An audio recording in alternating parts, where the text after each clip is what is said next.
ये जो रास्ता जो दिखाई दे रहा है ये सीधा जा रहा है दुबराजपुर, उसके बाद रामपुर हाट नॉर्थ बेंगल जाने का रास्ता है। ये रास्ता खूब गुरुत्वपूर्ण। उल्टो दिके रास्ता सुनसान नगरी, सुनसान जंगल আছে পানাগড় খড়গপুর থেকে কার্গো লাইন, এটা খুব গুরুত্বপূর্ণ। কয়রাশোল বিস্ফোরণে মৃতের সংখ্যা প্রায় 8-এর ওপর, কিন্তু পুলিশের ভূমিকা দেখছিলাম, পুলিশ ভূমিকা অ্যাক্টিং যৌতুক মানে কৌতুক অভিনেতার মতো। বিভিন্ন জায়গায় নাকা চেকিং এর নামে তোলাবাজি। বীরভূম জেলা পুলিশের গড়গড় আওয়াজ শুনছিলাম, গড়গড় আওয়াজ। ট্রাক পিছু পয়সা, কয়লা गाड़ी पिछू पैसा, बाली गाड़ी पिछू पैसा। सुनसान रास्ता दिखाई दे रहा, ना जल रहा है कोई बाती, ना जल रहा है कुछ मतलब क्या बताओ आपको। वो जो दिखाई दे रहा है वो होटल का लाइट जल रहा है। এখানে এক সময় ছিনতাই হতো, ছিনতাইবাজ এখন কমেছে, কিন্তু পুলিশের ছিনতাইবাজিটা বেড়েছে।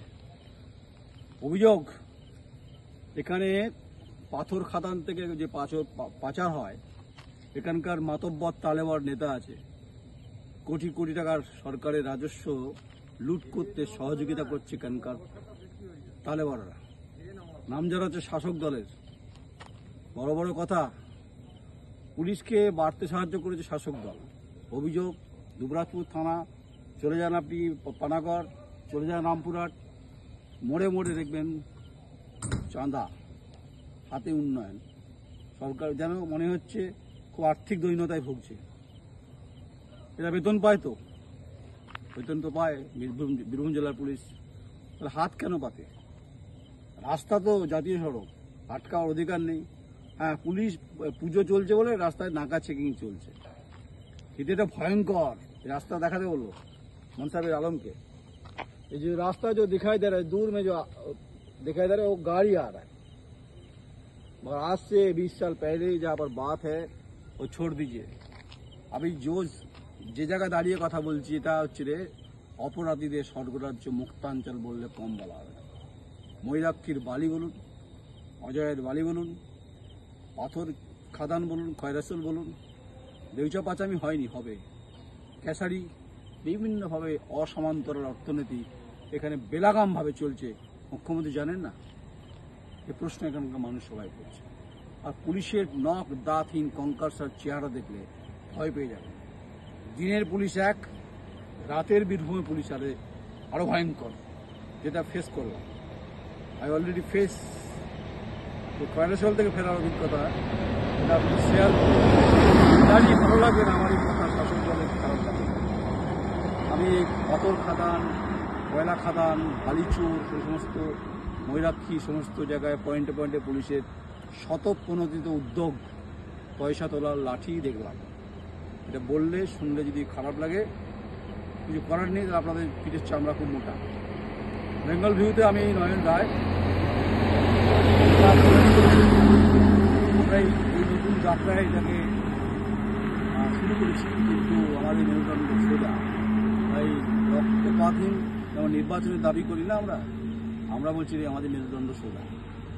তাই কয়লা চোর, বালি চোর, মাফিয়া, গরু পাচার যা যা আছে বীরভূম জেলা, যারা যারা শাসক দলের নাম বেরিয়েছে, আমি কিছু করেই ছড়ি নিউজ গণতন্ত্রের ফোর্থ পিলারের আমাকে যা ভূমিকা পালন করতে দেওয়া হয়। আমার একটা ছোট্ট একটা এই আসামের গামছা और एक साठ और झोला है, झोला होकर निकले। अभी 2 दिन का जिंदगी है, आधा दिन चला गया, बाकी आधा दिन है।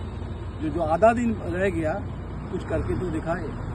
किसी माइकेलाल का हिम्मत हो तो शायद आप सुनेंगे भाई ये पत्रकार है, गुंडा है। मैं पत्रकार हूँ, मैं किसी माइकेलाल का हिम्मत हो एक बार छू करके देखो बेंगल व्यू को। इतना थावा मारेंगे ना खबला हो जाएगा। আপনার সঙ্গে থাকুন। এইসব কথা আপনি ভাববেন না আমি কোনো মানে সিনেমা টিনেমা করছি বা পথনাটিকা করছি। রাতের অন্ধকারে পথনাটিকা এমনি দেখতে গেল। অপরাধীদের স্বর্গরাজ্য মুক্তাঞ্চল বললে কম বলা হবে। আরও ভিডিও পরে কিছু থাকে। চম্বল কি কাহানি বাতা থাকবে বীরভূম। তাই অনুব্রত মণ্ডল ফিরে এসেছেন জামিন পেয়েছেন। অসমান্তরাল অর্থনীতির উকিঝুঁকি চলছে। আর উকিঝুঁকিতে সুরসুরি কাটছেন পুলিশ। কীভাবে জানেন তো? দাঁড় পাচ্ছেন ভাবে, হাত পাচ্ছেন ভাবে, সদর্পে হাত পাচ্ছে, যেন বলতে কিছু পায় না তারা। আর পশ্চিমবঙ্গ সরকার হাল দেশ করতে বলে 9 লক্ষ 8 লক্ষ হাজার কোটি টাকা দেনায় চলছে, সরকার চালাতে পারছে। পুলিশ এখানে মোটা হয়ে গেছে, ফুলে গেছে। যদি কোনো কমেন্টস করা থাকে করবেন। আমি নয়ন রায়, বেঙ্গল ভিউতে মতামত দিন, আপনার आशीर्वाद, আপনারা আমাদের प्राण शक्ति, प्राण भूमना। जब तक आप लोग हैं, हम जुड़ते रहेंगे। देश भर घूमते भी हैं, हम छोड़ते नहीं। I am not a spineless.